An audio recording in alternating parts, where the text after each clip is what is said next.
how's it going? My name is Percy Elliott, teacher in women's self-defense for the city of Chesapeake. With me I have Miss Kara, and we're going to go over some very easy, very simple self-defense techniques. Now, in a time like this, we are forced to have to practice a lot of social distancing, which is quite difficult in a self-defense video, but luckily, Miss Kara came up with some great ideas. For one, self-defense does not start with when a guy grabs you this way, when a guy chokes you, when a guy comes up behind you. It doesn't start that way. It starts with being aware of your surroundings, okay? So that means if you see what I like to call the man with the funky breath who is staring at you, what happens is you walk away, okay? You stay as far away from that man with the funky breath as you can, all right? So here's what's going to happen. For one, some things that you can do at home, meditation actually does help raise your awareness if you focus on that. So if you were to find a calm place, sit down, relax, be as even as possible, and close your eyes. And just listen to the world around you, okay? Try to pick out a certain sound, see if that sound is a repetition, and try to figure out in your head where it is. Some people will practice setting off their alarm clocks at a certain time and hide it in a room, and they'll meditate and try to pick out where that sign is, or have somebody else do it for them. All right? But in this case, let's go ahead and get down to the fun part. Okay? Now, here is the thing. For one, like I say, self-defense does not start with when the person reaches out and grabs you. It starts with the approach. Okay? If you feel funny or you smell a funny smell, it is his breath. So as he's walking away, so like you walk up to me, walk away. Okay? Of course, social distancing. Now, if things get a little bit too close, you have your guard. Always have a guard. Okay? So, Ms. Kara, if you don't mind demonstrating the guard, taking a step back with your right foot, not too far back. Bring it up some, right there. And put your hands up. Now, my part-time job is a lawyer. Okay? I'm actually lying.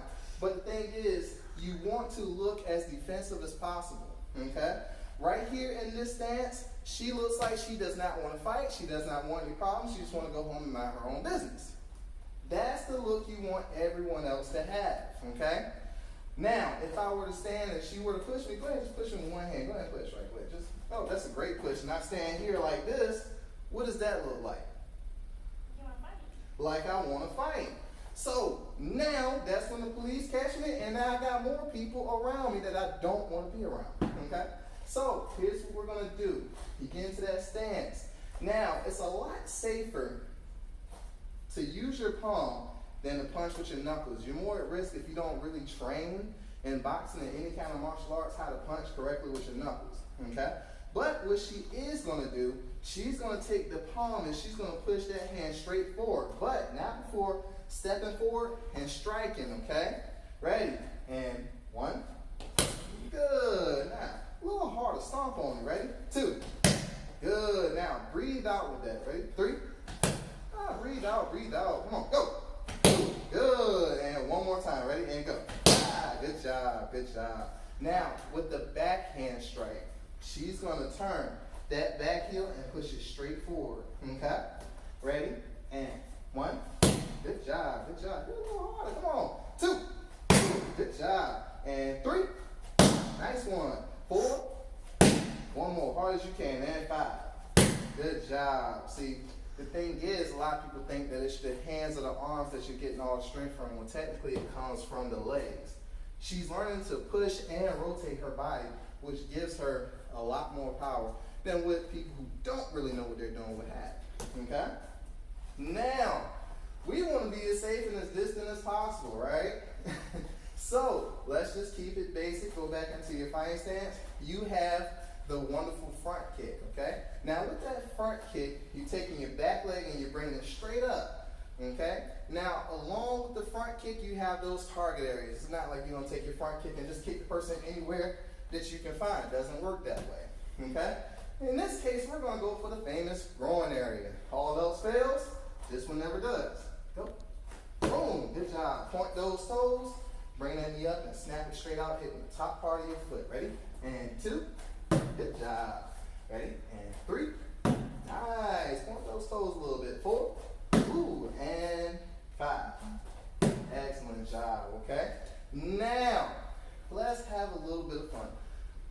I do believe, guys are the ones who want to attack you are always going to try to grab you and pull you close.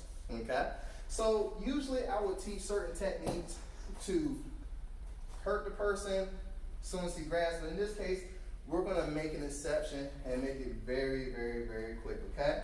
So now, usually, I don't really say too many guys will grab by the wrist. I don't see that happening too much. Usually they will grab by the arm because they want more control, and they're going to try and pull you closer so that you can smell the funky breath, okay? So, this is going to happen. When he pulls you close, we're not going to do any fancy hand twisting trick or any fancy flip. You are just going to go ahead, hit him twice, and go home, okay? So, the second he grabs, you're going to take that other hand that's free, and you're going to palm strike him to his face, boom. And then you're going to pick up that front leg and bring it straight up, and you're going to kick out his knee. Go. Boom. Okay? Now, by doing that, he's going to get hit. His mind is going to be distracted off the fact, I just got hit in my face. And then, two, now you hit his knee chances are is going to fall straight down. And there, y'all would say, you think you're just going to run away? No. Okay? So, here's what you're going to do. We're going to do that one more time. Grab, what do you do first? Boom, palm straight to the face. Kick out the knee, he falls. Take the other hand and pull him by his shirt. Pull, other hand, pull. Good job. And now you run as fast as you can. Good job, good job. Now, how funny is that? Real quick before we do go ahead and end everything. Everybody carries a cell phone, but what people don't realize is that this is a very dangerous weapon. Okay? Now, here's the thing. You treat a cell phone almost like how you would treat a knife. It's not going to cut anybody or anything of that nature. No.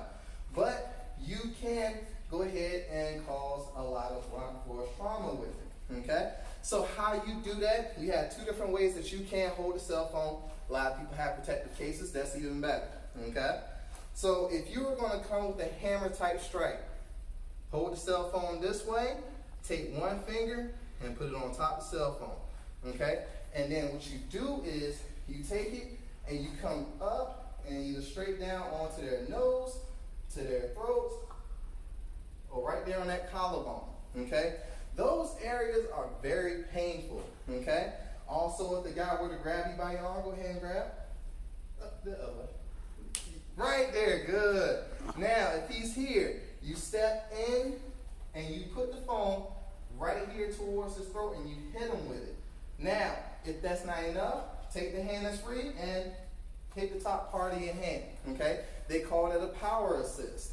Got it?